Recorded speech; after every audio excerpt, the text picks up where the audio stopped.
बिस्मिल्लाहिर्रहमानिर्रहीम, अस्सलाम वालेकुम। आज के इस लेक्चर में हम देखेंगे कि सिंपल पेंडुलम क्या होता है। वैसे तो आप 9th और 10th में पढ़ के आ चुके हैं कि ये सिंपल पेंडुलम क्या होता है, लेकिन आज के इस लेक्चर में सिंपल पेंडुलम से रिलेटेड कुछ न्यू चीज़ें इंशाल्लाह ज़रूर आपको सीखने को मिलेंगी। तो देखते हैं कि आज के इस लेक्चर में हम करेंगे क्या।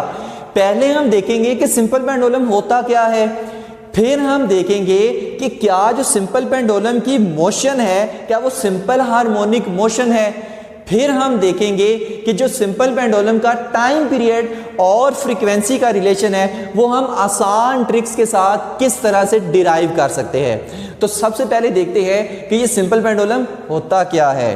तो सिंपल पेंडुलम आपने क्या करना है, एक फिक्स्ड स्पोर्ट के साथ आपने एक स्ट्रिंग बांधनी है और उस स्ट्रिंग को एक मैश से अटैच कर देना है। बन गया सिंपल पेंडुलम। यही सिंपल पेंडुलम है कि अगर हम एक मैश को स्ट्रिंग से बांधें और स्ट्रिंग को एक फिक्स स्पोर्ट से बांधें तो बन जाता है ये सिंपल पेंडुलम। लेकिन इसमें कुछ शराइत हैं। ये जो स्ट्रिंग होनी चाहिए ना, ये इनएक्सटेंसिबल होनी चाहिए। ये क्या होनी चाहिए? इनएक्सटेंसिबल। इनएक्सटेंसिबल मतलब इसमें इलास्टिसिटी नहीं होनी चाहिए, खिंचाव नहीं होना चाहिए। ठीक है, ये मतलब इसको हम ऐसे स्प्रिंग की तरह खींच के काम छोटा या बड़ा नहीं कर सकते। दूसरी चीज है कि ये लाइटली वेट होनी चाहिए, या हम कहते हैं कि वेट लेस होनी चाहिए string, weight less.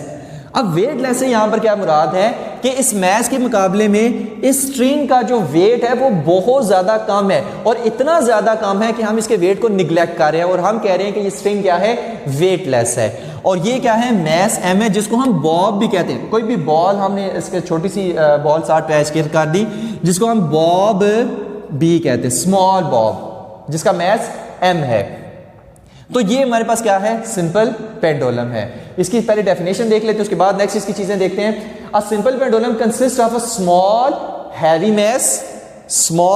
Mess suspended by a light inextensible string fixed at its upper end is called simple pendulum. ठीक है, तो ये आपने इसकी डेफिनेशन याद करनी है।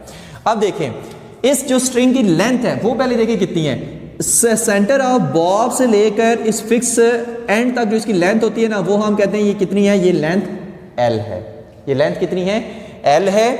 और जब हमने सिंपल पेंडुलम को क्या किया, और एक और चीज है कि इस वक्त कौन कौन सी फोर्सेस इस पे एक्ट कर रही हैं। देखिए जब तो ऐसे ये रुका हुआ है तो इस पे कौन सी एक वेट की फोर्स है डाउनवर्ड, जिसको हम mg कह रहे हैं, और एक अपवर्ड स्पेस स्ट्रिंग में टेंशन की फोर्स लगती है जिसको हम T से शो करते हैं।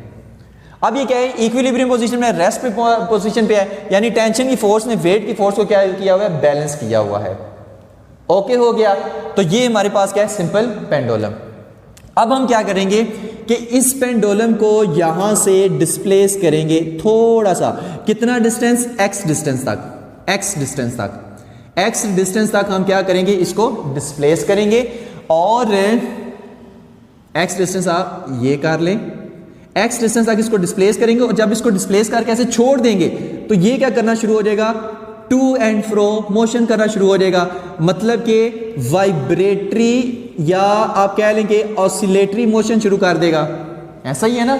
अब एक और चीज याद रखना है कि आपने ये जो सिंपल पेंडुलम ऐसे डिस्प्लेस करना है ना, ये वेरी स्मॉल एंगल पे करना है, क्योंकि जब बहुत स्मॉल एंगल पे हम इसको ऐसे डिस्प्लेस करेंगे ना, ये इसका एंगल, ये जो एंगल, इस एंगल की मैं बात कर रहा हूं, ये जो एंगल थीटा है, इसको आपने क्या करना है, ये बहुत स्मॉल एंगल पे इसको डिस्प्लेस करना है। जब बहुत ज्यादा स्मॉल एंगल पे डिस्प्लेस करेंगे तो इसकी जो वाइब्रेटरी या ऑसिलेटरी मोशन होगी वो नियरली स्ट्रेट होगी, क्योंकि हम जब सिंपल हार्मोनिक मोशन की बात करते हैं ना, हम कहते हैं कि स्ट्रेट मोशन। तो जब बहुत ही स्मॉल एंगल पे इसको डिस्प्लेस करेंगे ना, तो ऐसे तकरीबन ये स्ट्रेट ऐसे ऑसिलेट करेगा, स्ट्रेट मोशन में ऐसे ऑसिलेटरी मोशन करेगा। ठीक है, स्ट्रेट ऑसिलेटरी मोशन करेगा तकरीबन, तो तब इसकी मोशन सिंपल हार्मोनिक मोशन होगी। तो ये हमारे पास सिंपल पेंडुलम। ओके हो गया। अब हम चलते हैं इसकी नेक्स्ट चीजों की तरफ, आसान आहिस्ता आहिस्ता करके इसके बड़े बड़े कॉन्सेप्ट की तरफ जा रहे हैं, कोई हम जल्दी नहीं कर रहे। तो फिर से हमने वही बनाया, ये एंगल कितना है, थीटा। ठीक है, हमने क्या किया, इसको यहां से यहां पर डिस्प्लेस कर दिया। अब जब यहां पर डिस्प्लेस किया है तो देखते हैं इस पे कौन कौन सी फोर्सेस एक्ट कर रही हैं। एक टेंशन की फोर्स अपवर्ड, ऐसा ही है ना, और यहां पर वेट की फोर्स क्या होती है, डाउनवर्ड, हमेशा डाउनवर्ड, एम जी। बट यहां पर हम क्या करेंगे, वेट की फोर्स को दो कंपोनेंट्स में डिवाइड करेंगे। क्यों डिवाइड करेंगे, देखिए अगर हम इस लेंथ को ऐसे डॉटेड फॉर्म में ले गए कि इस लेंथ की लेंथ यहां तक है, ठीक है, मतलब लेंथ को हमने थोड़ा सा एक्सटेंड करें डॉटेड फॉर्म में जैसे समझने के लिए।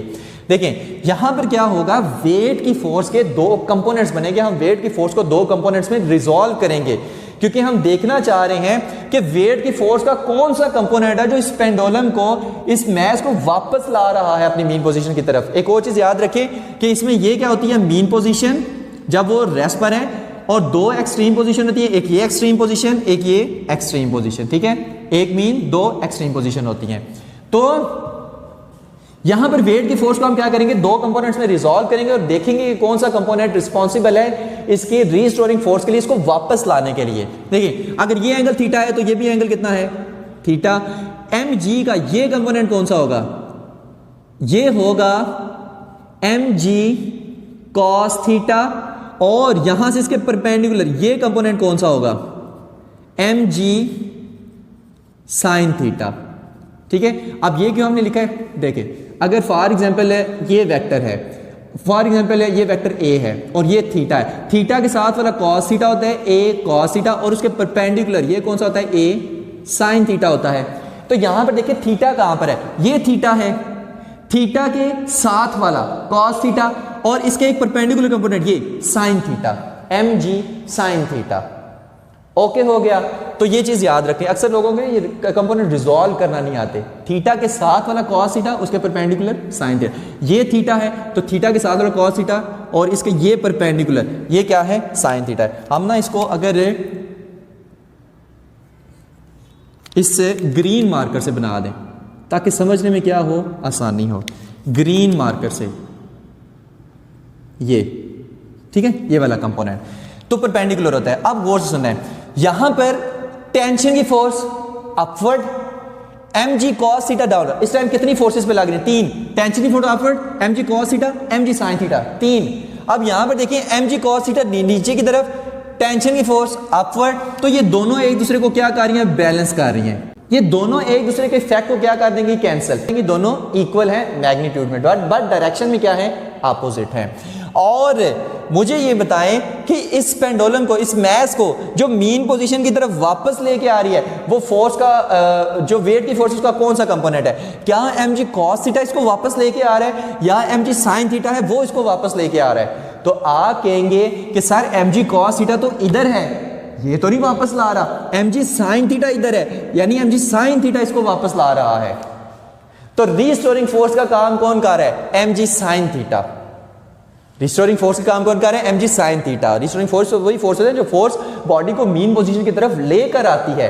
तो यहां पर फिर हम क्या लिखेंगे कि रीस्टोरिंग फोर्स जो है वो is equal to minus M G sine theta. यहां से हम कैलकुलेशन को स्टार्ट करेंगे।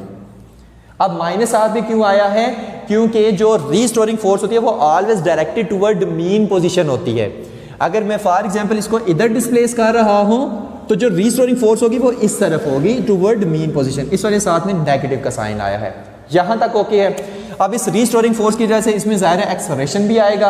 अब वो एक्सेलरेशन हम कैसे कैलकुलेट करते हैं, F is equal to M A से। अब आपने क्या करना है, इन दोनों इक्वेशंस को कंपेयर करना है। जब दोनों इक्वेशंस को कंपेयर करेंगे तो क्या आएगा, M A is equal to minus M G sine theta. Okay हो गया। तो m से गया तो ये आ गया a is equal to minus g sine theta. a is equal to minus g sine theta आ गया।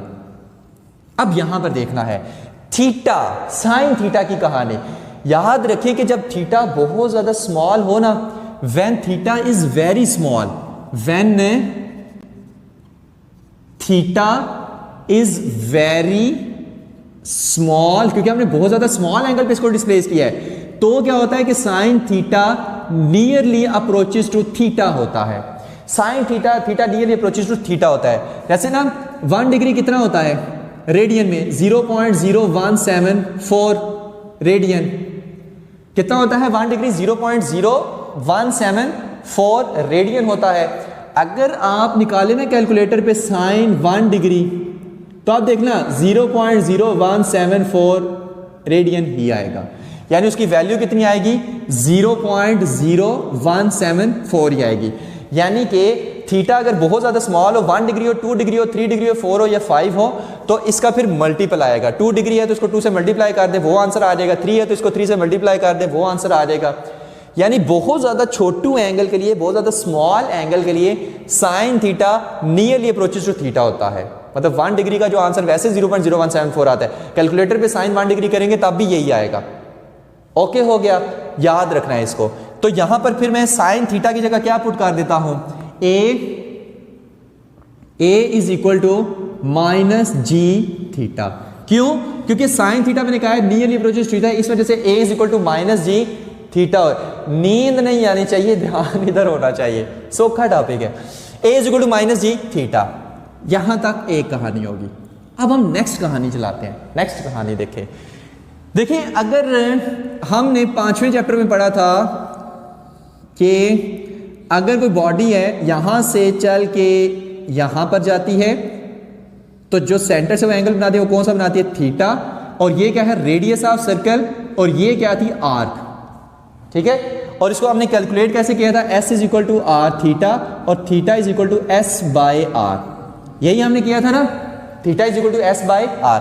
अगर आप यहां पर देखें, यहां पर क्या हो रहा है, यहां पर ये हो रहा है कि ये जो डिस्प्लेसमेंट किसने कवर किया वो कितना है, एक्स है। ठीक है, ये तो एस हमने कहा है ना, S is equal to X है। ठीक है, बहुत ज्यादा स्मॉल एंगल है ना, तो ये तकरीबन स्ट्रेट डिस्टेंस ही होगा। ये वाला क्या होगा, बिल्कुल स्ट्रेट ही होगा, इस वजह से हमने इसको एक्स का नाम दे दिया है। बिल्कुल स्ट्रेट ही तक, वैसे तो एस होता है लेकिन S is equal to X है, क्योंकि बहुत ज्यादा हमने स्मॉल एंगल पे डिस्प्लेस किया तो नियरली स्ट्रेट मोशन इसकी होगी, तो इस वजह से हमने इसको ऐसे स्ट्रेट सा कर दिया। तो यहां पर देखें, अगर हम इसको ऐसे किसी एंगल में ये मूव कर रहे हैं तो ये अगर हम इसको ऐसे इमेजिनरी सा इसके ऐसे सर्कल सा बना दे तो ये वही चीज नहीं मान ली, ये थीटा, ये लेंथ एल और ये भी लेंथ एल, और यहां पर ये डिस्टेंस एस है, यहां पर ये डिस्टेंस एक्स है।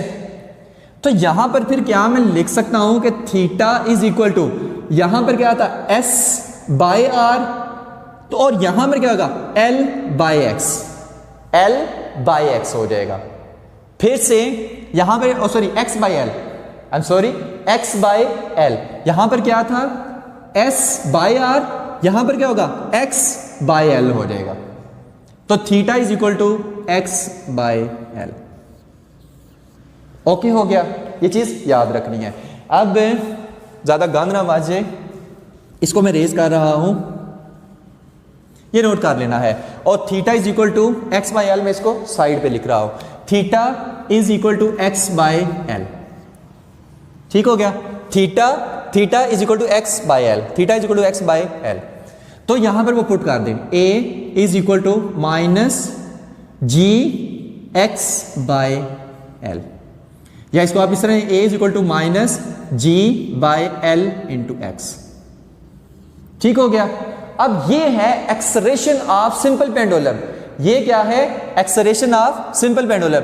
अब यहां पर आपको एक चीज नजर आ रही है, जी क्या है, कांस्टेंट। हम ना जब भी सिंपल पेंडुलम का एक्सपेरिमेंट करते हैं ना तो उसको जमीन की सरफेस के करीब रख के करते हैं, ठीक है, क्योंकि हम कहते हैं कि इसमें जी क्या है, कांस्टेंट है। क्या लेंथ हम उसकी चेंज करें, नहीं, तो जी भी कांस्टेंट, लेंथ भी कांस्टेंट। तो यहां पर क्या मैं लिख सकता हूं कि a is equal to minus constant x, या मैं लिख सकता हूं ए डायरेक्टली प्रोपोर्शनल है माइनस एक्स के, क्योंकि कांस्टेंट बीच में आ रहे हैं। तो a directly proportional minus x, ये क्या है, सिंपल हार्मोनिक मोशन। मैंने कहा था जब भी आ जाए ना ए डायरेक्टली प्रोपोर्शनल है माइनस एक्स के, तो समझ लें कि वो मोशन क्या है, सिंपल हार्मोनिक मोशन। हमने प्रूव कर दिया, hence motion of simple pendulum is simple harmonic motion. नीचे लिख दे रहे हैं, hence motion of simple pendulum is simple harmonic motion. तो ये हमने करने के लिए सारा, मैंने कहा था ना पहले सिंपल पेंडुलम देखेंगे फिर प्रूव करेंगे कि सिंपल पेंडुलम की मोशन सिंपल हार्मोनिक मोशन होती है, लिहाजा हमने प्रूव कर दिया। ठीक हो गया। अब नेक्स्ट देखते हैं कि हम इसका टाइम पीरियड कैसे फाइंड करते हैं। टाइम पीरियड क्या होता है कि एक वाइब्रेशन को कंप्लीट होने में कितना टाइम पीरियड लग रहा है, कितना टाइम लग रहा है। यहां से बॉडी मीन पे आया, मीन से एक्सट्रीम पे गया, एक्सट्रीम से फिर मीन पे, मीन से फिर एक्सट्रीम पे गया, जहां से चला था वहीं पर वापस, तो एक वाइब्रेशन इसकी कंप्लीट, इस एक वाइब्रेशन करने में इसको कितना टाइम लगा है वो इसका टाइम पीरियड है। फॉर एग्जांपल 2 सेकंड लगे हैं तो 2 सेकंड इसका टाइम पीरियड है। ओके हो गया, तो वो हमने फाइंड करना है। अब टाइम पीरियड का फार्मूला, टाइम पीरियड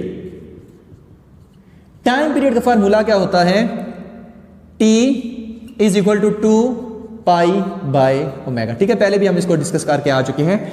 अब यहां से देखें, किसी तरीके से ना हमने ओमेगा की वैल्यू फाइंड करनी है। क्यों? क्योंकि ना इसमें कोई जी शी आ रहा है, ना कोई एल आ रहा है। भाई देखें, ना जी है ना एल है इस फार्मूले में, टाइम पीरियड हम कैसे फाइंड करें? तो हमने किसी तरीके से ओमेगा को यहां से रिमूव करना है और ओमेगा की वैल्यू फाइंड करनी है। और मैंने पिछले टॉपिक में एक ट्रिक बताया था ओमेगा की वैल्यू फाइंड करने का। आपने क्या करना है कि जो जर्नल फार्मूला है ना एक्सेलरेशन का, वो क्या है, a is equal to minus omega square X. a is equal to minus omega square X, ये क्या है, जर्नल फार्मूला एक्सेलरेशन का। उस एक्सेलरेशन के फार्मूले को आपने क्या करना है, सिंपल पेंडुलम का जो एक्सेलरेशन है उससे कंपेयर कर लेना है। जैसे हॉरिजॉन्टल मास स्प्रिंग सिस्टम में हमने ओमेगा की वैल्यू निकाली थी, तो हमने इस फार्मूले को उसके एक्सेलरेशन से कंपेयर कर लिया था। अब हम इसके लिए ओमेगा की वैल्यू निकालना चाहते हैं, तो हम इस एक्सेलरेशन के फार्मूले, जो जनरल एक्सेलरेशन का फार्मूला है इंस्टेंटेनियस एक्सेलरेशन का, उसको कंपेयर कर लेंगे सिंपल पेंडुलम के एक्सेलरेशन के फार्मूले से, तो हमारे पास ओमेगा आ जाएगा सिंपल। तो देखते हैं, ये हमारे पास था a is equal to minus g by l into x, ये सिंपल पेंडुलम के एक्सेलरेशन का फार्मूला, और ये जर्नल एक्सेलरेशन का formula a is equal to minus omega square x. जब इन दोनों को हम कंपेयर करेंगे तो क्या आएगा, minus omega square x is equal to minus g by l into x.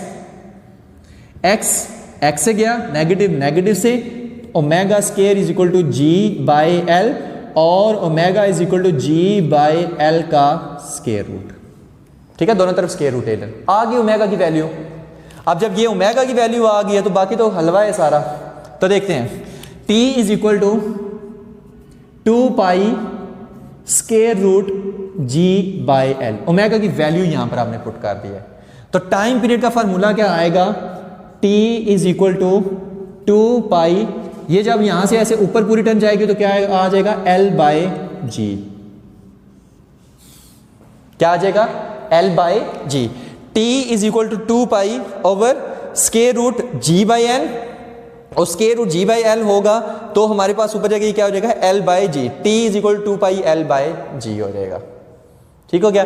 यहीं से हम फ्रीक्वेंसी का फार्मूला भी निकाल सकते हैं। वहां पर जगह नहीं है वरना वहां पर कर लेना था, तो हम फ्रीक्वेंसी के लिए यहां पर आ रहे हैं, थोड़ा सा गुजारा कर रहे हैं। तो फ्रीक्वेंसी क्या होती है, 1 बाय टी, ऐसा ही है। जब 1 बाई टी होते हैं तो frequency is equal to 1 over 2 pi l by g. तो फ्रीक्वेंसी क्या आ जाएगी, 1 बाई 2 पाई, और ये ऊपर क्या हो जाएगा, जी बाई एल। तो ये आ गई फ्रीक्वेंसी। तो हमने फ्रीक्वेंसी भी इसकी फाइंड कर ली, टाइम पीरियड भी फाइंड कर लिया। ओके हो गया। अब देखते हैं लास्ट पे कि जो इसका टाइम पीरियड है ये डिपेंड किस किस चीज पे करता है। ये जो इसका टाइम पीरियड है ये डिपेंड किस किस चीज पे करता है। टाइम पीरियड यहां पर ना इसकी दो चीजों पे डिपेंड कर रहा है, एक लेंथ पे और एक ग्रेविटी की जी की वैल्यू पे। T is equal to 2 pi L by g. यानी कि अगर हमारे पास सिंपल पेंडुलम की लेंथ में चेंज आता है, मतलब लेंथ को कम या ज्यादा करते हैं, तो उसका टाइम पीरियड चेंज हो जाएगा। अगर सिंपल पेंडुलम की मतलब जी की वैल्यू में चेंज आता है, बस फॉर एग्जांपल कोई अर्थ की सरफेस से बाहर, अर्थ की सरफेस से दूर आप कहीं सिंपल पेंडुलम रख के उसका टाइम पीरियड नोट कर रहे हैं, तो उसके टाइम पीरियड में चेंज आ जाएगा। फॉर एग्जाम्पल स्पेस में अर्थ की सरफेस से जितना दूर जाते जाएंगे जी की वैल्यू चेंज होती जाएगी, तो वहां पर सिंपल पेंडुलम का टाइम पीरियड चेंज होता जाएगा। तो जी की वैल्यू चेंज हो या एल की वैल्यू चेंज हो, टाइम पीरियड चेंज हो जाएगा। दो चीजों में डिपेंड कर, एक एल पे और एक जी पे, लेंथ ऑफ सिंपल पेंडुलम और जी पे। किस पे डिपेंड नहीं कर रहा, मैथ पे टाइम पीरियड डिपेंड नहीं करता। मैथ छोटा हो, मैथ उसके साथ बड़ा लगा हुआ हो, टाइम पीरियड उतना ही रहेगा। अगर 2 सेकंड में एक वाइब्रेशन कंप्लीट कर रहा है तो 2 सेकंड में ही करेगा, बशर्ते कि लेंथ कांस्टेंट हो। मैथ पे डिपेंड नहीं करता। और दूसरी चीज, एम्पलीट्यूड पे डिपेंड नहीं करता। एम्पलीट्यूड पे डिपेंड नहीं करता। एम्पलीट्यूड क्या, सिंपल पेंडुलम को अगर आप यहां से छोड़ रहे हैं तब भी वही टाइम पीरियड आएगा, यहां से छोड़ रहे हैं तब भी वही टाइम पीरियड आएगा। एम्पलीट्यूड और मैथ पे डिपेंड नहीं करता। ये चीज़ें होगी। और आखिर में हम देख लेते हैं कि जो सेकंड पेंडुलम के नाम से एक टर्म आती है, वो क्या होता है?